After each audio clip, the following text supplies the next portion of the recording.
तुमने जंगली जानवरों को लोगों पर हमला करते तो देखा होगा, लेकिन हमारी आज की कहानी में इसका एकदम उल्टा है। कहानी की शुरुआत होती है एक जू से, जहाँ कुछ शिकारियों ने घुसकर एक शेर का बच्चा चुरा लिया। उस बच्चे को पिंजरे में कैद करके एक हवाई जहाज में ले जाया जा रहा था। इसके बाद हम एक 25 साल की लड़की एल्मा को देखते हैं, जो पियानिस्ट बनना चाहती है। उसे जानवर भी बहुत पसंद थे। एक दिन वो एक आइलैंड पर घूमने जा रही थी। असल में ये आइलैंड उसके दादा का था। उसके दादा ने उसे कई साल पहले गोद लिया था और अब उनकी मौत के बाद ये आइलैंड एल्मा को विरासत में मिला है। आइलैंड पर अंकल जो ने उसका स्वागत किया। वहाँ पर एक बहुत सुंदर सा घर था। उसने फैसला किया कि वो आज की रात इसी आइलैंड पर गुजारेगी। रात के समय अपने दादा की वीडियोस देखकर एल्मा का दिल भर आया। एक वीडियो में उसके दादा ने बताया कि स्नो नाम की एक मादा भेड़िया कुछ साल पहले न जाने कहां से इस आइलैंड पर आ गई थी और समय के साथ उन दोनों में गहरी दोस्ती हो गई। दादा ने एल्मा से कहा कि वो भी स्नो को ढूंढकर उससे दोस्ती कर ले। उस रात शेर के बच्चे वाला प्लेन बेहद खराब मौसम की वजह से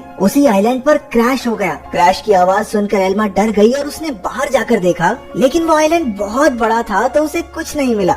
अगली सुबह चार्ल्स और एली नाम के दो नौजवान वहाँ आए। उन्होंने स्नो को कैद करने के लिए जाल बिछा दिया। असल में वो भेड़ियों के पार्क के मालिक थे और उसके लिए स्नो को पकड़कर ले जाना चाहते थे। कुछ देर बाद स्नो जाल में फंस गई, लेकिन अपनी सूझबूझ से चार्ल्स और एली के आने से पहले ही वो जाल काटकर भाग निकली। फिर वो तैरकर आइलैंड की दूसरी ओर जा पहुंची, जहां उसकी मुलाकात एल्मा से हुई। पहले तो एल्मा घबरा रही थी, लेकिन फिर उसने अपने दादा की बात याद की और स्नो को पुचकारने लगी। कुछ देर बाद एल्मा प्लेन क्रैश की जगह पर पहुंची। खुशकिस्मती से शेर के बच्चे को कोई चोट नहीं पहुंची थी। वो एक पक्षी के घोंसले में गिर गया था, लेकिन पक्षी ने उसे नीचे धक्का दे दिया और इसके बाद वो सीधा जाकर एल्मा की गोद में गिरा। एल्मा भी उसे अपने साथ घर ले आई। उसी वक्त स्नो भी अपने छोटे बच्चे के साथ घर में आ गई। घर में 3 प्यारे जानवर देखकर एल्मा बहुत खुश थी। उसने तुरंत अंकल जो को बुलाया, लेकिन उन्होंने एल्मा से कहा कि इन खतरनाक जानवरों को घर में रखना ठीक नहीं है, तुम्हें इन्हें जू वालों को दे देना चाहिए।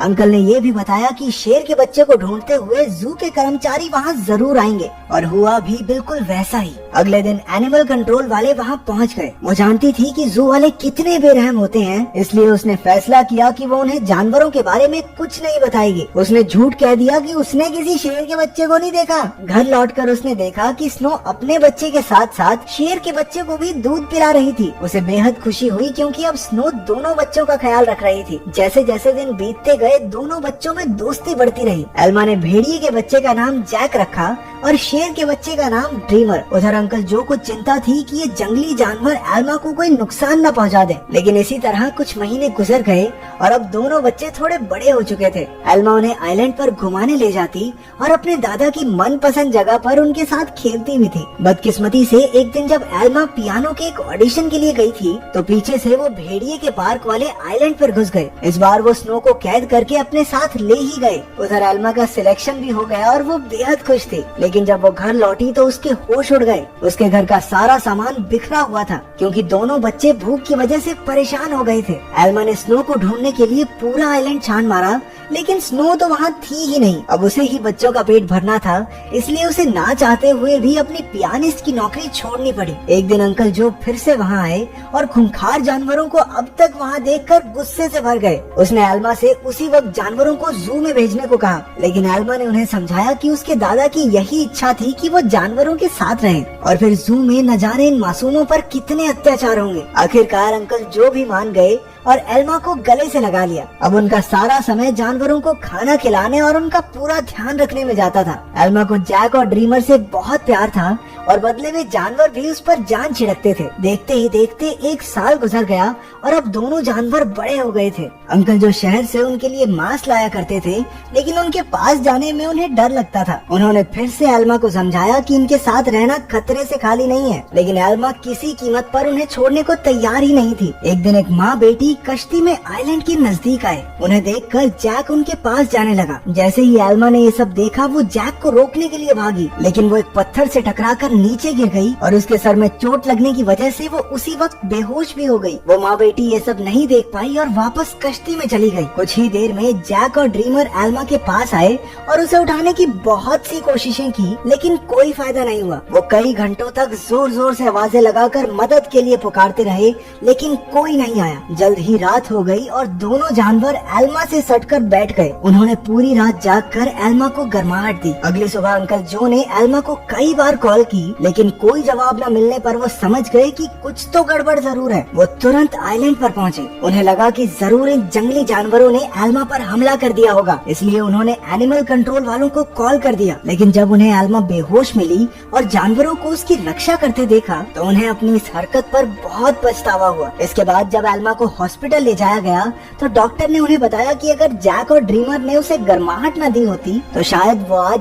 जिंदा न होती। उधर एनिमल कंट्रोल वालों ने जैक को पकड़कर इलाई और चार्ल्स को सौंप दिया। उन्हें एहसास हो गया कि जैक तो स्नो का ही बच्चा है। वहीं ड्रीमर को एलन नाम के एक आदमी को बेच दिया गया जो एक जू चलाता था। एलन बहुत बेरहम आदमी था जो अक्सर अपने जानवरों को पीटा करता था, लेकिन अपने बाप से बिल्कुल उल्टा उसका बेटा रैफा बहुत नरम दिल का था। जल्द ही उसकी दोस्ती ड्रीमर से हो गई, लेकिन कुछ ही दिनों में बेचारे ड्रीमर को कई नशीली दवाइयाँ देकर सर्कस में करतब करने के लिए मजबूर किया जाता। ड्रीमर ने अब तक की अपनी जिंदगी मजे से आइलैंड पर गुजारी थी, लेकिन इन बेरहम लोगों ने उस पर काफी बुरा असर डाला, इसलिए राफा अक्सर उसके पास उसे शांत करने जाया करता। उधर हॉस्पिटल में एल्मा ने होश में आते ही जैक और ड्रीमर के बारे में पूछा। अंकल जो ने भारी दिल के साथ उसे सब सच बता दिया। जैसे ही एल्मा हॉस्पिटल से बाहर आई वो सीधा एनिमल कंट्रोल के दफ्तर में पहुंची। उसे पता चला कि जैक को तो भेड़ियों के पार्क में भेज दिया है और ड्रीमर को उन्होंने एक सर्कस ग्रुप को दे दिया था। ये सुनते ही वो गुस्से से भर गई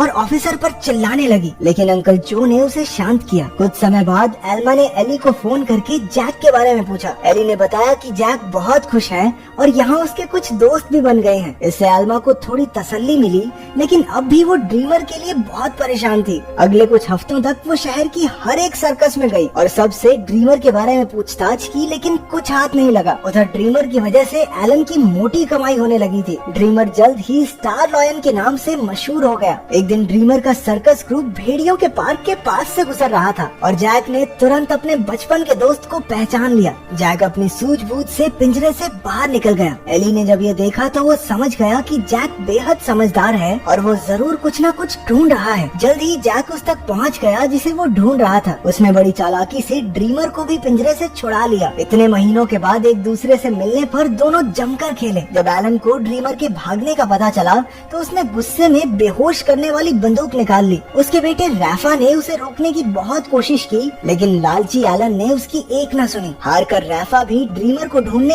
एलन के साथ चल पड़ा। एलन ने एली को भी ड्रीमर के बारे में बताया। अब वो समझ गए थे कि जैक और ड्रीमर दोनों साथ ही हैं। इसी वजह से पूरे शहर में हाई अलर्ट जारी कर दिया गया। उस शाम एली ने एल्मा को सब कुछ बताया और कहा कि एनिमल कंट्रोल वाले दोनों जानवरों के पीछे पड़े हैं। ये सुनकर एल्मा घबरा गई, लेकिन एली ने बताया कि उन्होंने जैक के शरीर में एक ट्रैकर फिट किया था। जैक और ड्रीमर की आखिरी लोकेशन एक जंगल के आसपास थी। अब एल्मा और एली ने मिलकर जानवरों को ढूंढने का फैसला किया। उधर दोनों जानवर शहर में खुलेआम घूम रहे थे, इसलिए पुलिस ने शूट एट साइट के ऑर्डर्स दे दिए। बाद में दोनों जानवर फिर से जंगल में पहुंच गए, जहां एलन और रफा ने उन्हें देख लिया। लालची एलन ने ड्रीमर पर अपनी ट्रैंकुलाइजर गन से हमला कर दिया, लेकिन उसी वक्त जैक बीच में आ गया और अपने दोस्त के बदले खुद गोली का शिकार हो गया। बेचारा जैक तो उसी वक्त बेहोश हो गया, जबकि ड्रीमर को वहां से भागने का मौका मिल गया। उसके भाग जाने के बाद रफा ने तुरंत जैक का ट्रैकर हटाकर उसे एक दवाई दे दी, जिससे बेहोशी की गोली का असर खत्म हो जाए। कुछ देर बाद बाप बेटा एक बार में पहुंचे और एली और एल्मा भी एक ट्रैकर के जरिए उन तक पहुंच गए।